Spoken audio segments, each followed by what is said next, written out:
సడన్గా వాడు 2 రోజుల్లో వెళ్ళిపోవాలి, నోటీస్ వచ్చింది.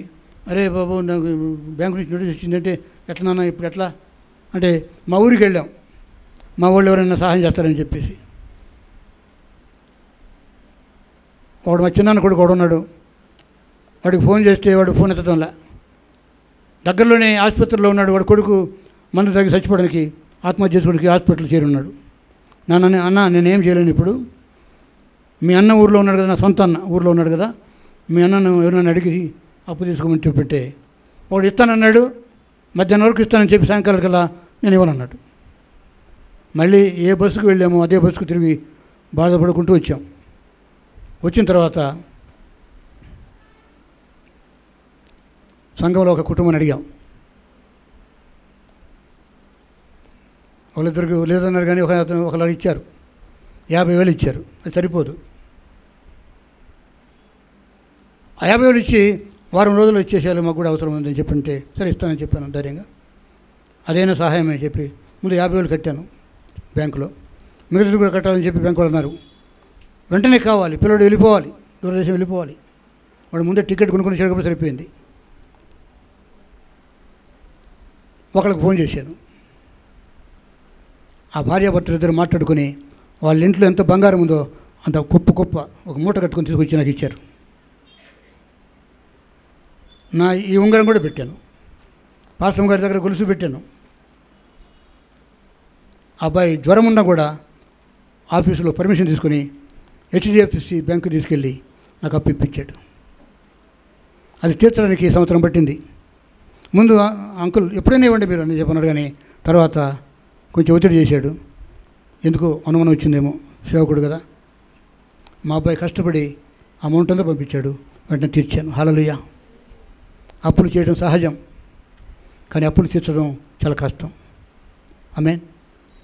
ఒక సేవకుడిగా ఆ కుటుంబం నాకు సాయం చేయకపోతే అప్పుడు ఇప్పటికీ తీరేది కాదు. దేవుని ఏమన్నా నా కుమారుడే తన అప్పంతా తీర్చుకున్నాడు, ఎడ్యుకేషన్ లోను. తర్వాత ఇంటి కోసం పెట్టిన లోను కూడా 10 లక్షలు వాడే పంపించాడు. సరిపోలేదు ఇంటికి, ఇంకా ఇంటి అప్పు ఇంకా ఉంది నాకు. నెలకు 20,000 నేను ఇంటి అప్పు కడుతున్నాను. మా అబ్బాయి పంపిస్తున్నాడు. హల్లెలూయా. సంఘం నుంచి నాకు అంత రాదు, సంఘం నుంచి నేను జీతం తీసుకోను. నా కుమారుడు నెలకి 20,000 కంటే ఎక్కువ పంపిస్తున్నాడు. అది కట్టి నేను మర్యాదగా బ్రతుకుతున్నా. హల్లెలూయా.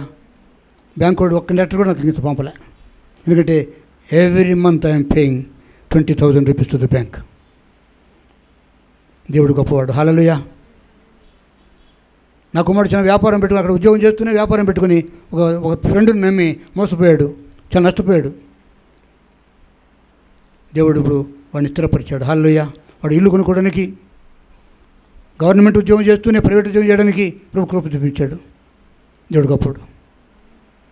ప్రవక్తలు కూడా అప్పులు చేస్తారండి, పాస్టర్లు కూడా అప్పులు చేస్తారు.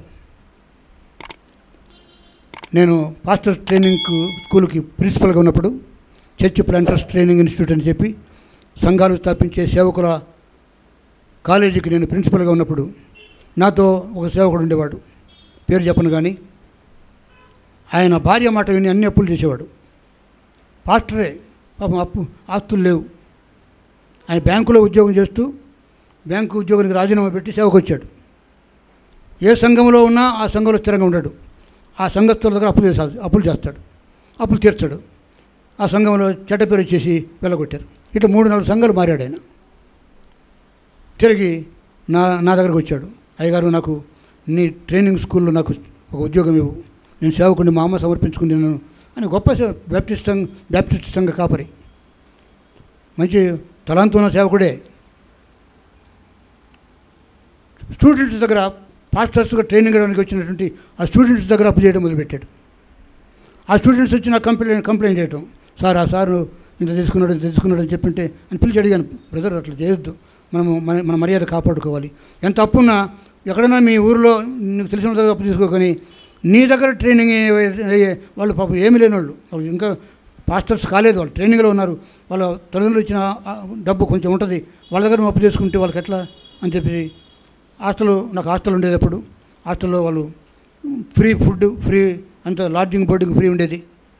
వాళ్ళ దగ్గర ఏముంటుంది, వాళ్ళ దగ్గర ఎందుకు చేసామంటే తప్పనిసరి అయింది సార్ అందుకే తీసుకున్నాను అన్నాడు. ఇట్లా ఉండి ఒకసారి వాళ్ళ అమ్మాయి బర్త్డేకి, 2 అమ్మాయిలు 1 అబ్బాయి, వాళ్ళ అమ్మాయి బర్త్డేకి నాన్న నాకు ఉంగరం కావాలని చెప్పి ఏడిచిందంట. ఎదిగిన అమ్మాయే, ఉంగరం లేదు ఇంట్లో.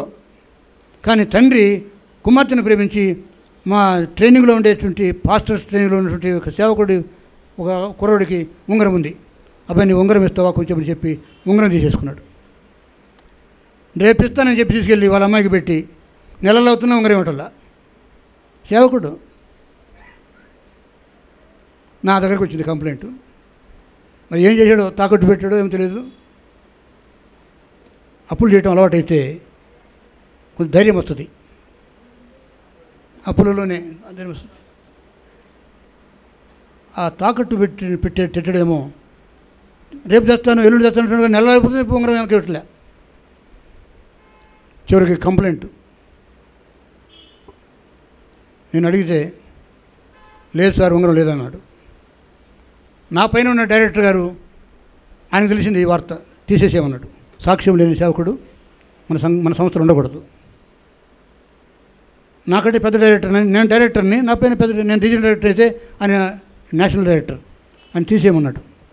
తీసేయాల్సి వచ్చింది. తీసేస్తే నాకు ఉత్తరం రాశాడు, పెద్ద ఉత్తరం రాసి, నాకు అన్యాయం చేసావు, నాకు నా పిల్లలకు నువ్వు అన్యాయం చేసావు కాబట్టి, నా ఉద్యోగం తీసేసావు కాబట్టి నేను హుస్సేన్ సాగర్లో పడతా, నీ మీద కేసు పెడతాను అన్నాడు. సేవకుడే. మరి ఇదేం బాధరా నా బాధ, తప్పు చేసింది అతను, శిక్ష నా మీదకి వచ్చేటట్టుందని చెప్పి చివరికి నేనేం చేశానంటే, కాకినాడలో ఒక సంస్థ ఉంది, అక్కడ ఒక బైబిల్ ట్రైనింగ్ స్కూల్ ఉంది, అక్కడ ఒక టీచర్ కావాలి. ఆయన నాకు బాగా తెలుసు, వారు నన్ను చాలా వాడుకున్నారు. కాకినాడ వాళ్ళు 120 సంఘాలు నన్ను వాడుకున్నారు. ఆయనకు ఫోన్ చేసి, మా దగ్గర ఒక సేవకుడు ఉన్నారండి, ఇక్కడ కొంచెం సమస్య ఉంది, మీకు ఖాళీ ఉంది కదా, నన్ను బట్టి అతన్ని పెట్టుకోండి.